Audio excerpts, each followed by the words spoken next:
ദൈവത്തിന് സ്തുതി. പ്രഭാത കിരണത്തിലേക്ക് സ്നേഹവന്ദനം. ഭാഗം 1585. ഇന്ന് മെയ് മാസം 3-ാം തീയതി 124-ാമത്തെ ദിവസത്തിലെത്തി.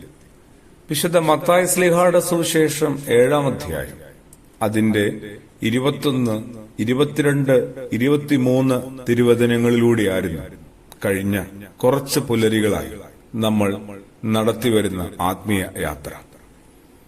എന്തെല്ലാം അവർ ചെയ്തത് എന്തെങ്കിലും മോശം കാര്യമാണ്, ഒഴിവാക്കേണ്ടതോ മാറ്റി നിർത്തേണ്ടതോ ആയ കാര്യങ്ങളല്ല.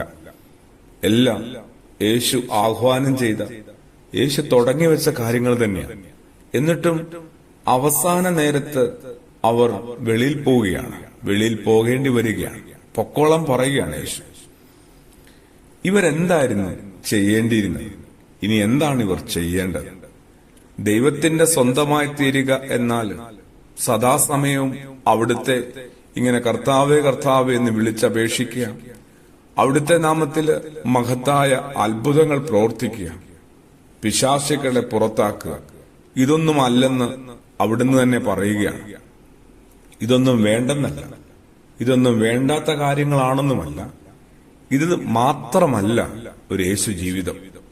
പിശാചുപിടുത്തക്കാരുടെയും അത്ഭുത പ്രവർത്തകരുടെയും പിന്നാലെ പരക്കം പായുന്നതും അങ്ങനെയായി തീരാൻ ശ്രമിക്കുന്നതുമാണ് ദൈവത്തിന് ഏറെ പ്രിയപ്പെട്ടവരാകാനുള്ള മാർഗമെന്ന് ചിന്തിക്കുന്ന മനുഷ്യരുമുണ്ട് നമുക്കിടയിൽ. വലിയ വിഡ്ഢിത്തമാണ്. ആമോസ് പ്രവാചകനിലൂടെ കർത്താവ് അത് പറയുന്നുണ്ട്.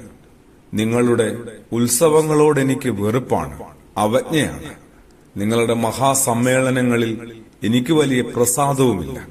നിങ്ങൾ ദഹനബലികളും ധാന്യബലികളും അർപ്പിച്ചാലും ഞാനത് സ്വീകരിക്കുകയുമില്ല. ആമോസ് പ്രവാചകന്റെ പുസ്തകം 5-ാം അധ്യായത്തില് ഒരർത്ഥത്തിൽ പറഞ്ഞാൽ ഈ കഠിനവചനങ്ങൾ അവശേഷിക്കുന്നുണ്ട്. പിന്നെ എന്താണാവോ ദൈവത്തിന് വേണ്ടത്? പ്രവാചകൻ തുടർന്നും പറയുന്നുണ്ട്, ആമോസ് പ്രവാചകൻ, നീതി ജലം പോലെ ഒഴുകട്ടെ. കർത്താവ് തന്റെ മക്കളിൽ നിന്ന് പ്രതീക്ഷിക്കുന്നത് സത്യസന്ധമായൊരു ജീവിതമാണ്, നീതിയുടെ പ്രവൃത്തികളാണ്, നീതിബോധമുള്ള ഒരു ജീവിതമാണ്. ആ ജീവിതത്തിന് മറ്റൊരു പേരാണ് ക്രിസ്തുബോധത്തിലുള്ള ജീവിതം. നമുക്കില്ലാതെ പോകുന്നതും ഇതൊക്കെ തന്നെയാണ്.